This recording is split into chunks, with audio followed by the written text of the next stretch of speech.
listening to me this beginning of this series here. I'll just, it was very short, on the manual, and this is what we traditionally do whenever we gather for any meeting, or any event. We call it the words before all else. It's just a recognition of us, all the things that the Creator has given us, walk peacefully about on Mother Earth, and all the things that He's provided for us. It starts with all the plants and the animals, the waters, the winds, and then they go up, and as you move your way up, we thank for the beings in the sky world, the thunders, sun, the moon, the stars. And we also acknowledge that these the four protectors that watch over us as we wander about Earth. And also some of the messages that were brought to us through the Brightening the Chain to guide us and to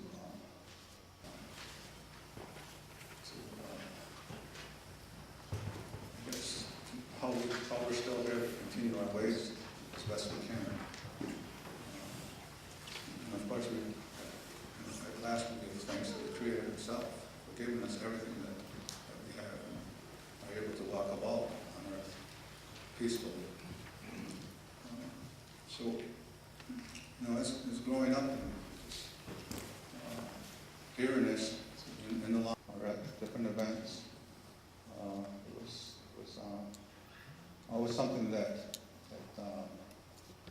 kind of put you in your place as to where you are in the universe with everything that's going on, and it continues that connection with all the plants, the animals, the winds, all the things in the universe. So it's really a good place to start, and it kind of relaxes you and lets you get on to what we're going to be here about. And, so now that we're all relaxed and ready to begin this series. But I think is really what I've always heard forever about how we're supposed to be with Mother Nature, and respect that, and be thankful. And it's just something that I've heard all my life. So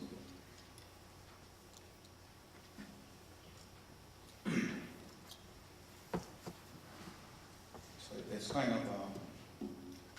because I've heard it from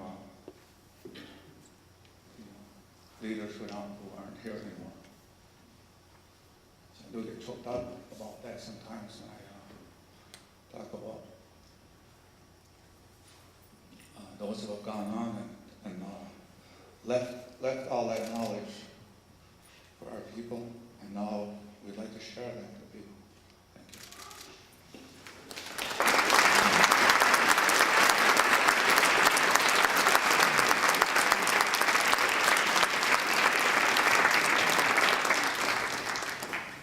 you. In 2004, Nancy Cantor became the 11th Chancellor of Syracuse University.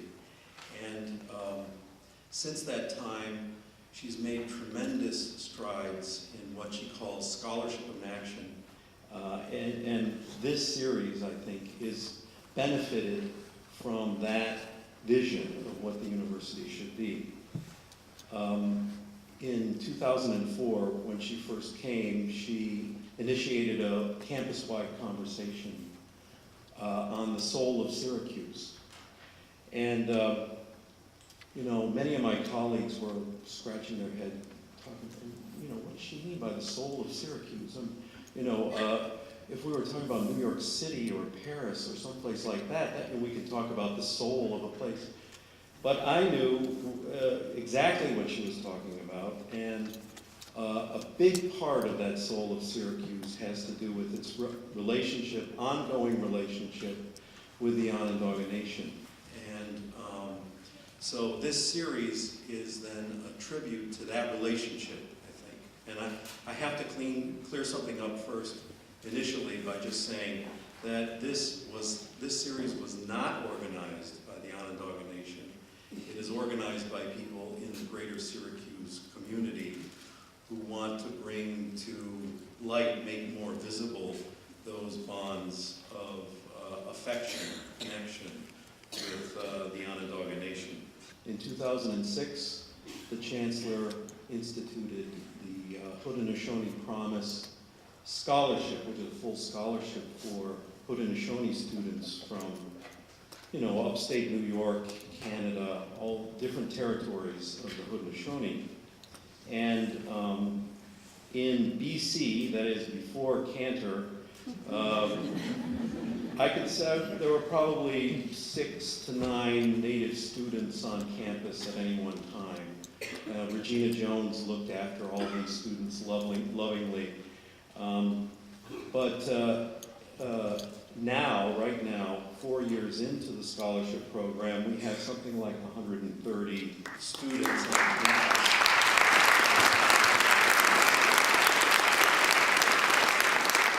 And I can tell you, Haudenosaunee students are active, and they have transformed our classrooms at Syracuse University, and I think the university itself has benefited enormously from this presence on campus. Also in 2006, she generously gave money and her enthusiasm to the Roots of Peacemaking event, which is going on every fall until now. And it's an event at Onondaga Lake Park to commemorate the founding of the Great Law of Peace and its impact in the development of Western democracy, and also the traumas that we're currently experiencing in the environment, with Onondaga Lake being the most chemically polluted lake in the country. So that range of things then we discuss and think about in the Roots of Peacemaking. And then also, of course, this event, the Onondaga Land Rights Action and Our Common Future. We had the original one in 2006, as many of you already know. It was a great success, and now 5 years after the filing of the Onondaga Land Rights Action, we decided to do it again. And through all of these different events and efforts to reach out to the greater Syracuse community, the Chancellor has been a willing and enthusiastic participant. And I think it's a testament really to her vision of the university, that it's only as strong as its connections to the community that surrounds it. So I give you with great pride and affection our Chancellor's Nancy Cantor.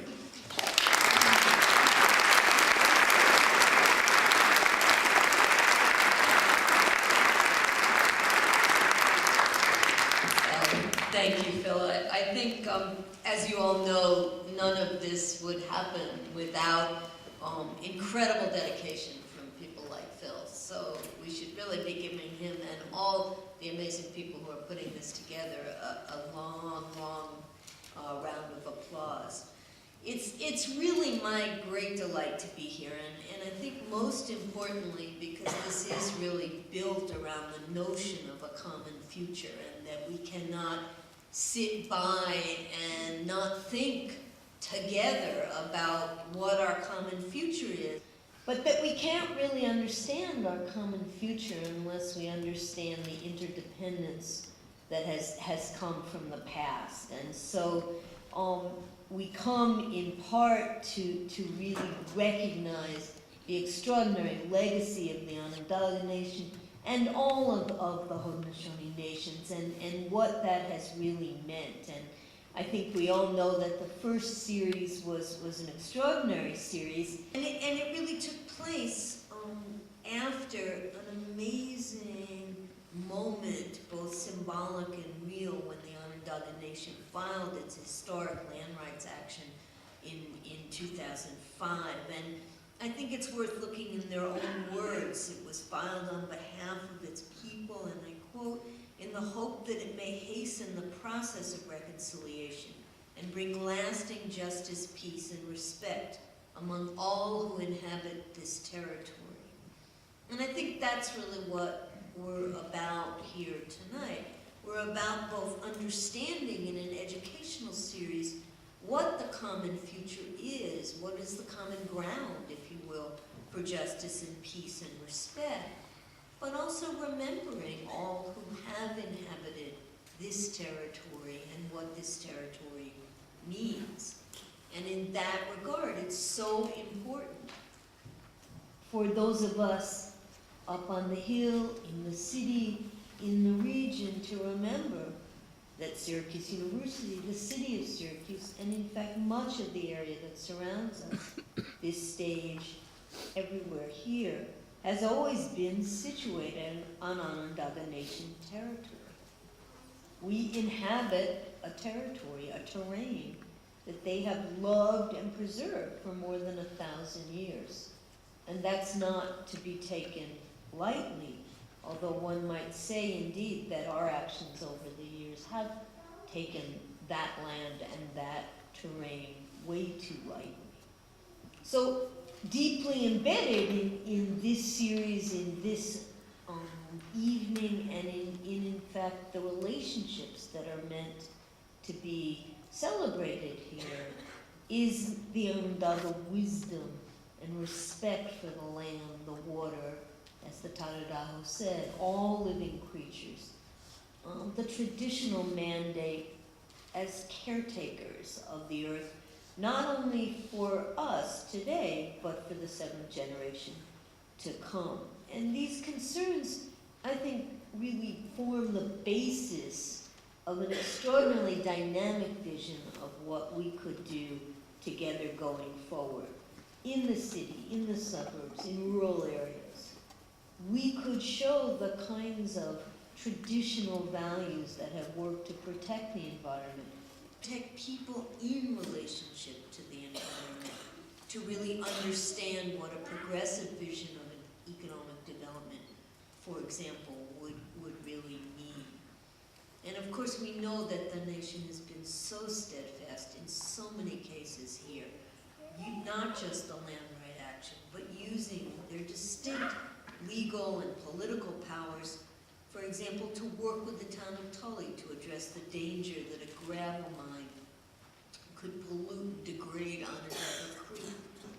On the south side of Syracuse, work with residents of the south side, the Partnership for Onondaga Creek and the Atlantic States Legal Foundation, to oppose successfully the sewage plant there and to clean up Onondaga Creek and Onondaga Lake, of course, both a sacred site and a Superfund site that everyone needs to work to bring back to life.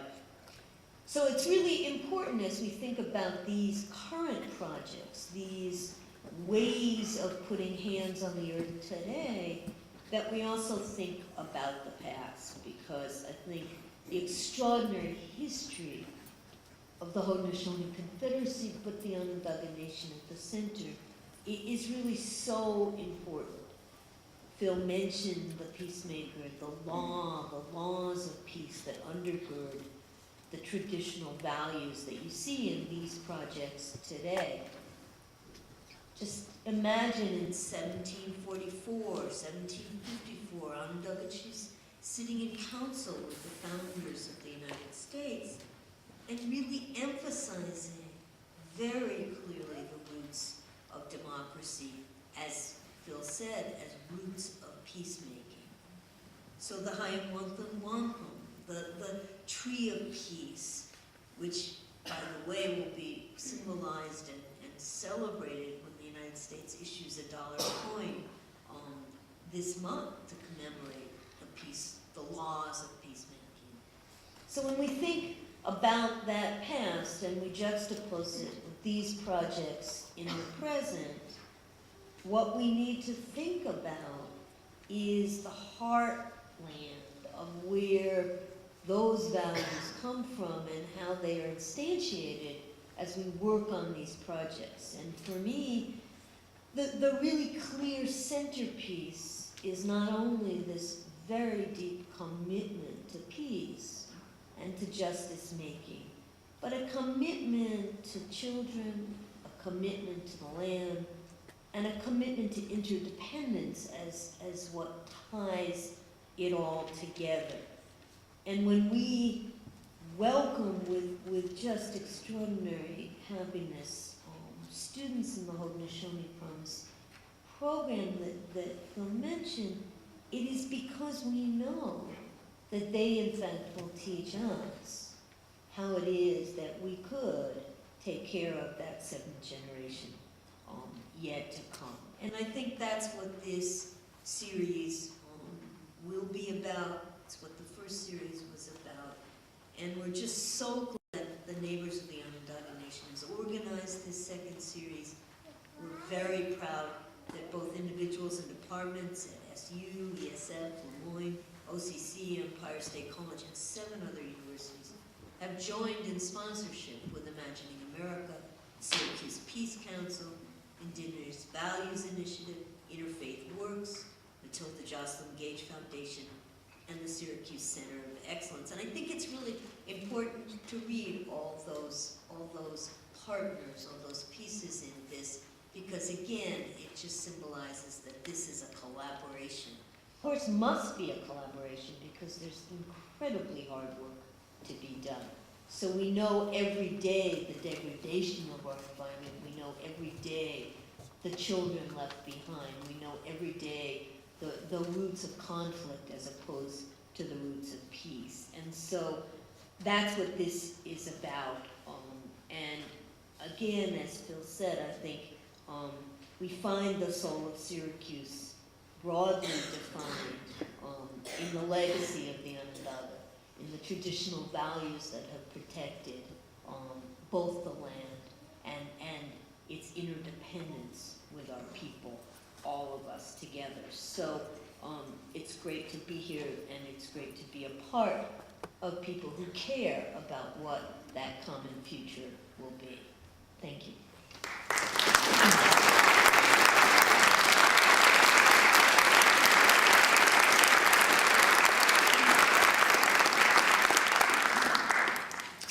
Good evening. My name's Andy Major, and I work with Neighbors of the Onondaga Nation, a project of the Syracuse Peace Council.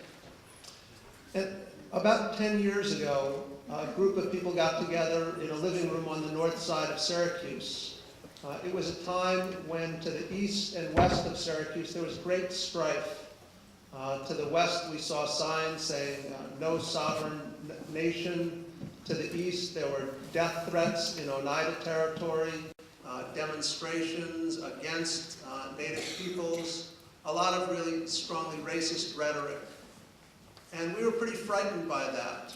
Many of us had worked with people at the Onondaga Nation over a many-year period, and we knew that there was discussion at Onondaga about going to court to seek justice in their case as well. We came together with the idea that with some good work, with education, with outreach, with trying to build a bridge between the Onondaga Nation and the Central New York community, that things could turn out very differently here. That instead of hostility and defensiveness and fear, that a more enlightened community could respond with openness, with a commitment to justice, with a desire for reconciliation. And in many ways, I think much of that has happened over the past 10 years. As has been mentioned, it's almost 5 years ago that the Onondaga went to court here in Syracuse, filed that legal action, did so with a very open hand. Chancellor Cantor read a piece from the preamble of the legal statement, which was very unusual. That's not a court kind of language that you'll hear in other cases. So we're really excited about the work that we've been able to do. We're so appreciative of the Onondaga Nation, the role that they've had in this community, their steadfastness and persistence over all of these centuries here in this community. And we're also very proud of the educational institutions of this community, that they responded to this idea of coming together, of seeking to bring people down from the hill, down from the universities, along with people from the community, and to meet together here at Syracuse Stage, which is really kind of a crossroads for those multiple communities, and to share and learn together. One of the people who we hoped would be part of the panel tonight is Joe Heath, who's the General Counsel for the Onondaga Nation, but unfortunately he isn't able to be here. So he sent me some information, so I'm going to give a really brief sort of overview and update of the legal situation. When the Onondagas went to court in March of 2005, what they filed was a declaratory judgment seeking that the court acknowledge that New York State violated treaties, international treaties between the United States and the Onondaga Nation and the other Haudenosaunee nations, that they violated the Constitution and federal law, specifically the Trade and Intercourse Acts. And that's all they sought. They didn't seek return of land, they didn't seek monetary damages. It was a very optimistic time. I was able to be there, and several other people in the room here were at the social longhouse, the cookhouse, for a news conference when that was unveiled. Shortly thereafter, there were two other legal decisions that were very unfavorable. The Supreme Court decided the Sherrill decision, which threw out much of that case, and then the Second Circuit Court of Appeals tossed out the Cayuga land claim. Or what they did was to say that yes, the land was taken illegally, but no, there's no possibility of any remedy at this point in time. Shortly after that, the Onondagas filed an amendment to their complaint to update it and respond to these unfavorable rulings, to argue that the case still should go forward. Shortly thereafter, New York State filed a motion saying that it should be thrown out of court, that it would be too disruptive and too possessory, despite the fact that the Onondaga have made it very clear that they have no interest in taking anyone's land from them. The Onondaga then filed in August of 2006 almost 1,000 pages of documentation with a really comprehensive history of what has gone on. The following year, in October of 2007, there was oral arguments in federal court in Albany. And when the lawyers for New York State tried to argue that the Onondagas were just trying to make up some legal case, that they didn't have it, the judge rather poignantly responded, "Aren't they just looking for a little bit of justice?" There's been no further progress since that point, so it's almost 2.5 years now without a decision from that court. The Onondaga continued to seek the federal government to sign on in support of this suit, and at various times we hear that's about to happen, but has not happened yet. As SUNY ESF and Director of the Center for Native Peoples and the Environment, one of the event sponsors. And I want to add my very warm welcome to all of you and appreciation to everybody who has invested so much time and particularly so much heart in putting together the series 3 years ago as well as this one. To all who are leading this effort for justice and reconciliation, Onondaga Nation neighbors and friends, and to all of the citizens of the watershed, and to those who are, as the title of the video proclaimed, brightening the chain, brightening that covenant chain of peace and friendship. And as you heard, it was nearly 5 years ago that the nation filed its historic land rights action, writing another chapter in the history of this very special place, Onondaga territory, where we all sit tonight. And it's our goal tonight to hear more about that ongoing story, to turn another page, to hear about how the struggle is unfolding. From our panel here, we hope to hear about what are some of the new developments, how is the land rights action evolving, what are the milestones, what are the struggles, particularly what is the vision, what are the next steps that might be taken. To open the series, we want to hear from the same people whose voices you heard on the video, and so we've invited them to be with us here this evening. And all of our respondents on the panel are leaders in their families, in their communities, and their nation. These are people who are probably at meetings on behalf of the land and people a lot more often than they're even at home. So we're very grateful that they've given us tonight this gift of their time, their knowledge, and their wisdom. And our plan is to hear from each of our honored guests in turn. We've asked these wonderful people and these thinkers and leaders to share with us just a few thoughts and reflections, and we know that what they'll share with us today is truly the proverbial tip of the iceberg of the knowledge and experience that they have. I'm going to very briefly introduce our panelists tonight with the invitation that I hope everyone will also say a few more words of introduction about themselves and their relationship to this place and to this issue. We have Chief Jake Edwards, who is a knowledge carrier of ecology and tradition, a good person in the woods, full of all kinds of knowledge, and a leader on environmental issues on behalf of the Onondaga Nation. Sidney Hill has served as Tadadaho, spiritual leader of the Haudenosaunee Confederacy, since April 2001. While the Tadadaho has special responsibilities, he has no more power than the other 49 Haudenosaunee chiefs. Like many other Haudenosaunee men, Sid worked as an iron worker before assuming his current role. Audrey Shenandoah cannot be with us this evening, and Faithkeeper Chief Orrin Lyons has joined us in her stead. We're grateful for that. Jeannie Shenandoah is here with us tonight. Jeannie is Onondaga Nation Eel Clan. She's been a traditional home birth midwife and herbalist for nearly 30 years. A mother and a grandmother, she works at the Onondaga Nation Communications Office, serves on the Haudenosaunee Environmental Task Force, and is former Vice President of the Matilda Jocelyn Gage Foundation. Stephanie Waterman of the Turtle Clan was the first Onondaga to receive a PhD. She is Assistant Professor of Educational Leadership at the Warner Graduate School of Education and Human Development, University of Rochester. And she serves as the official Onondaga contact with Syracuse University. And we're grateful that all of them are here with us this evening. And so I would like to perhaps open with Jeannie. Yes, who I hope will, I want everybody, if you could, to share your perspectives, these questions on new developments. You're thinking about the vision of the land rights action. And the reason I wanted to ask Jeannie is I know that she's been so involved in many of the environmental negotiations around the lake. So I thought maybe you might be able to start with that. Well, many things have happened since we first began the land rights action. I should say there's never been a dull moment.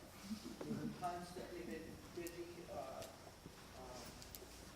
After the word initially went out about our filing, we were inundated by calls from many, many people who offered to help us, were supportive of us. Many people were asking for help.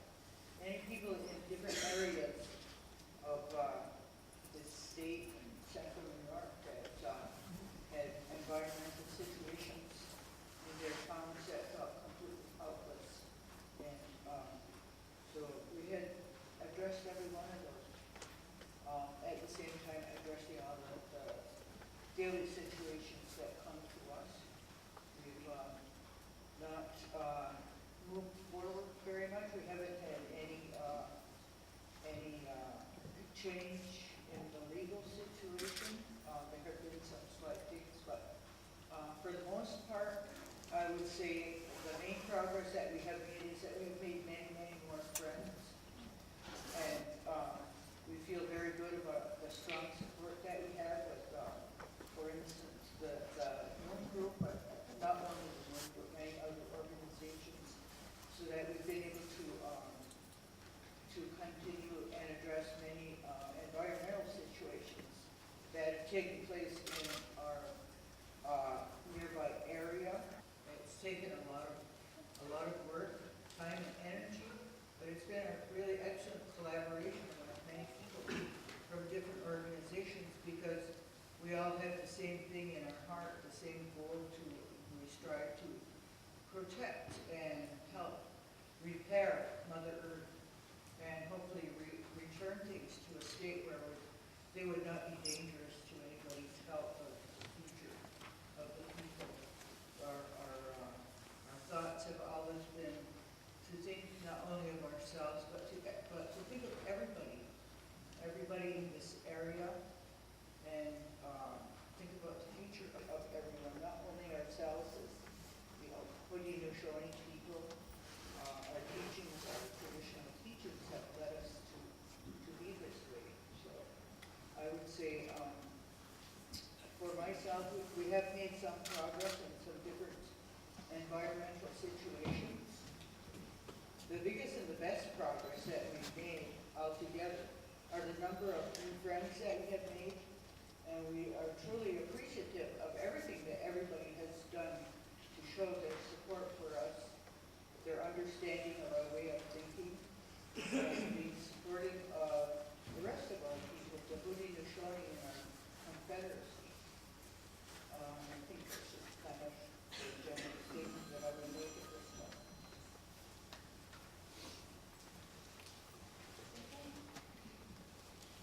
Well, I was told to get ready for this by reflecting on video, talking about what's happened since. So that's what I'm going to talk about. And also, I don't live in Onondaga anymore. After some 50 or some odd years, actually living in my mother's house with my mother, we moved to Rochester because that's where the job was. But you know, when I think about the video, I often think about how Yvonne really nailed it on the head. That the image, you know, I was really honored to be asked to be on the panel because, in the video, because I had the opportunity to dispel stereotypes and to really say what it was like to be Onondaga, and what it meant, and how you know, Yvonne says that, you know, we're always spoken about in the past, and that's intentional, because if we're in the history books in the past, and in the movies from the past, and we're a cartoon, or a mascot, or our teachers treat our children as deficits, and, you know, we don't value education, then they can do just about anything to you. And have. So I think that having that opportunity to say, you know, how we value the land, and to be thankful for it and appreciative of it, was a real honor, and I felt very honored to be asked to be part of it. And Carol said that it's a gift, and what a gift this is, to have all of this creation here for us in just the right amounts so that we can flourish. Why can't we have to be appreciative of that? That's how we survive, that's how we continue. And that's a responsibility. You don't just take and use and treat it as a resource to make money. You have to be appreciative and responsible for it because it's not ours. Again, like Yvonne said, we have a responsibility to keep that going for future generations. And it feels really good to be able to talk about that openly, share that with people. And I thank the Creator every day for Syracuse Peace Council, and really because you've really done a lot of good work for us, and are really good allies and really good friends.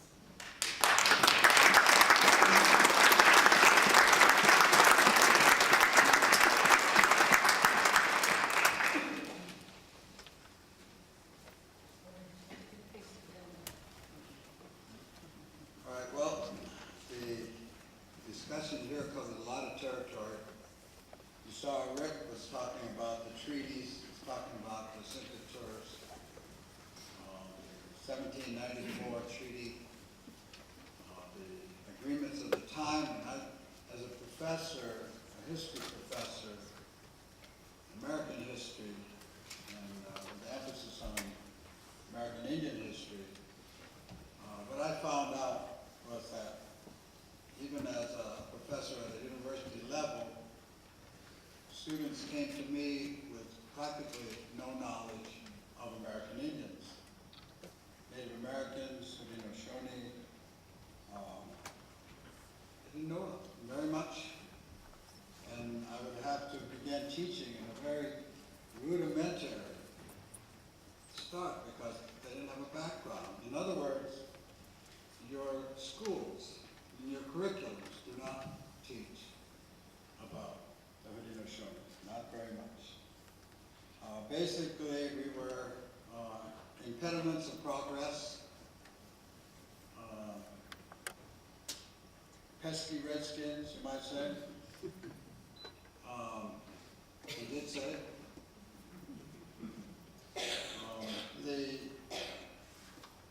The history and the development of this country is little known.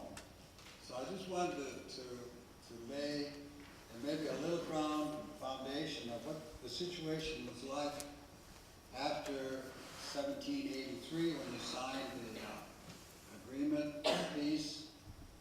Now became the new United States, and you signed an agreement of peace with the King of England, who was just a few years earlier your father. And they had to make a separate treaty with the Haudenosaunee in 1784 because our lands and our peoples were the battleground. The fights raged right here, right across our country. We were involved in it whether we liked it or not. And the new country, the new United States was on its own. It didn't have the great armadas of the English crown anymore. Didn't have very deep pockets. And they were in battle. They were looking west, the phalanx of Indian nations, all the way from Canada to Florida. And there were battles, and there were agreements, and those agreements were violated. And 1789, General Harmer was sent to chastise the Indians in Ohio and suffered a major defeat. Chased them all the way back to Philadelphia. Lost more men. The new United States lost more men there than it did anywhere up to that point. Wasn't a good situation. A new treaty with the Six Nations, 1789, peace and friendship. Washington was very concerned. 1790, again unresolved, trying to protect the interests of the Six Nations, keep the treaty. That's where the 1790 Non-Intercourse Act came. Protect the Indian lands. And that's what President Washington said at that time. Now, herein lies the protection of your land. And that's the violation that New York State has made against the Constitution and your law. And still unresolved in the West. Now President Washington brought his best fighter, his best general, St. Clair, brought him up to go out west and chastise the Ohio Indians and rectify the defeat that General Harmer had. Gave him mounted, 3,000 mounted, cannon, an army to go out there. Make a long story short, St. Clair suffered the same defeat. Even worse.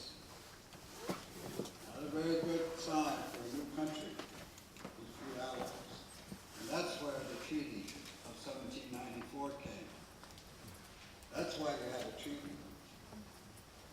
The Six Nations.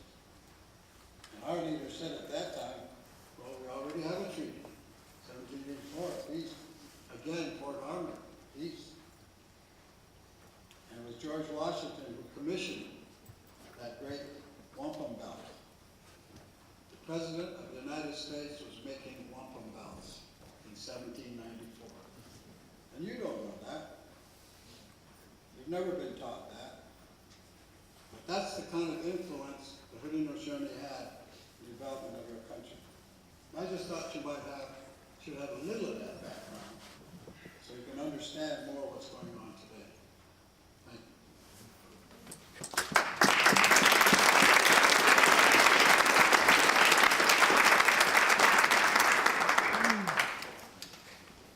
Greetings, everyone. Happy New Year. I'd like to start off with Onondaga Thanksgiving. I spoke of earlier.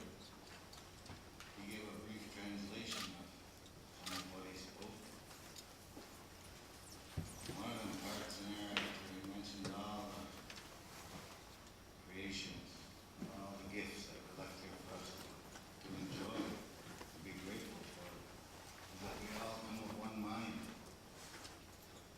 We kindly put our minds together as one and give thanks that we're able to see what was put here for us as we walk about. What was put here for us tonight on the table was this right here. This is what we have to protect. This is our life. Meganos is our life, as well as Mother Earth. And so I'd like to bring our attention right now to just that. Our life. What do we give thanks for? There's nothing in the word before us to tell the Lord, I'm sorry. Those words aren't in there. It's a thanksgiving that the water is fresh and continues its duty. All that we put here on earth. Didn't say put here for the Onondagas, here for all of life on Mother Earth. And so one of our duties, along with many of them, as people walking about here on earth, is to respect and obey the law of nature. Because when you go against that, just like what you saw in that film, the Lawrence, and you guys all know what it's like when you get your mother mad.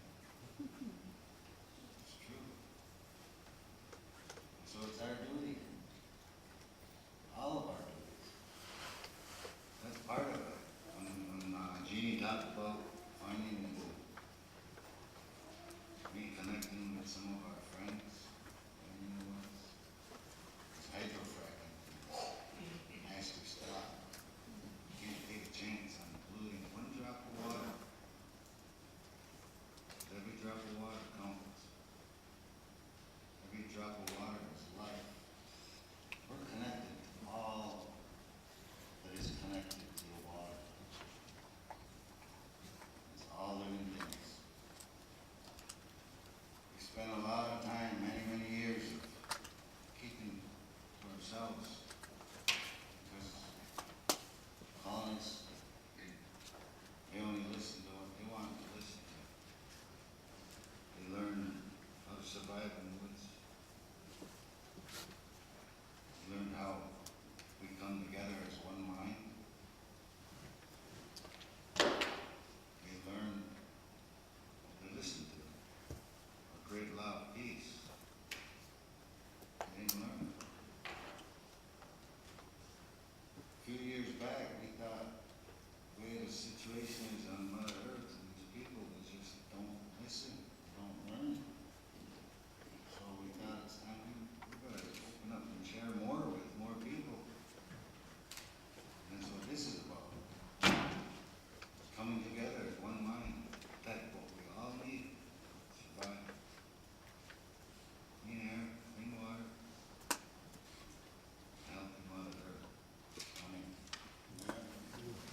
Thank you.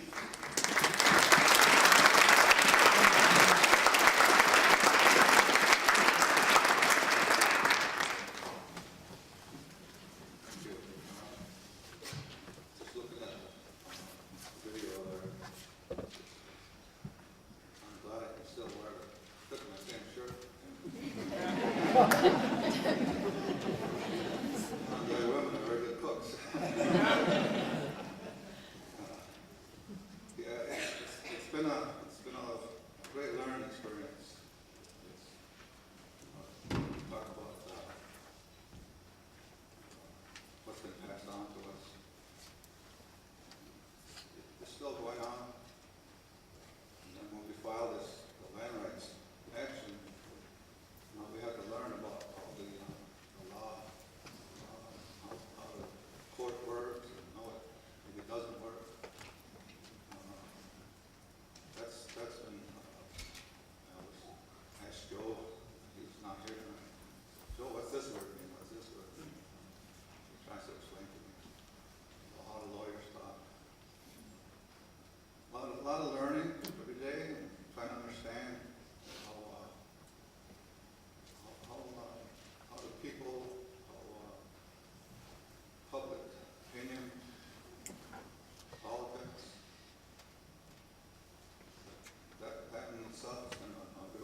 that we have as a species, as a human being.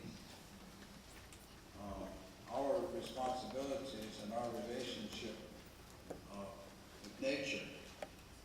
And that's what I see lacking mostly in Western society. We call that industrial society. Kind of lost the understanding of the importance of the relationship that we have and our dependency and how dependent we are on nature. And nature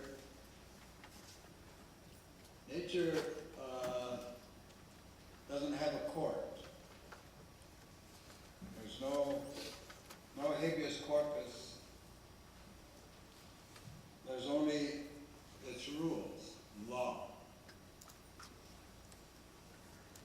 And you either abide those rules or you suffer the consequence. And most people don't understand that. Our travels take us far away. We've been traveling to Europe. We've been traveling quite a bit this past 10, 15 years now because of the issues. And the indigenous voice is beginning to be recognized for the content that it has, for the principles and the comprehension that we have of natural world. If you remember, or maybe heard about the tsunami that took place over next to India, that great tsunami, and that there were indigenous people and animals that saved themselves by going to high ground. And the rest of the people that were vacationing and that they were on the beaches and living there didn't comprehend the signals that was given of this coming tsunami. But the traditional people that lived there recognized it, the animals recognized it, and they all headed for high ground because they knew that this wave was coming. Now, how did they know that? Well, they knew that simply because they never lost contact with it. And so they saved themselves. And many, many people would have been saved if they understood that this huge wave was coming. And when the signal was, is when the water receded. The water actually receded. And rather than understanding that this was a very serious signal, we better get some high ground right now, people went out and tried to catch the fish that were flopping about, completely oblivious of the impending disaster. But even there were several elephants that pulled up their stakes and ran for high ground because they knew this was coming. But that's knowledge, that's indigenous knowledge. That's there for everybody, but people have lost that. The relationship between ourselves and what supports us. We're very vulnerable. We're very vulnerable to everything. And we're coming into a time now where we're going to need the unity of all human beings. Got no time for color, got no time for black, white, red, yellow, or a species. And we're going to have to work together now. We have to learn what's coming and understand it. And it is very serious. It is very serious, and it's upon us at this moment. It's here now. It's not coming. We're in the early stages of global warming. And what you're not prepared for is the acceleration that comes with it, the speed that's going to pick up. And by the time that you realize this is serious, you're going to have a hard time dealing with it. So now is a very critical time. And with that, we all have to work together. And fundamentally, the ceremonies that we're talking about here is what has served us. And the respect, the world, respect the nature. You cannot negotiate with a beetle. You will not negotiate. You will just eat your trees, kill it, and you'll have fire. And that's what's going on out in the West right now. The beetles are killing the trees. And why are they killing the trees? Because the warming of the earth is giving them 2 life cycles. The second life cycle kills the trees. And there's nothing you're going to do about it. You've got to understand that. And that's just one. There's a whole lot more.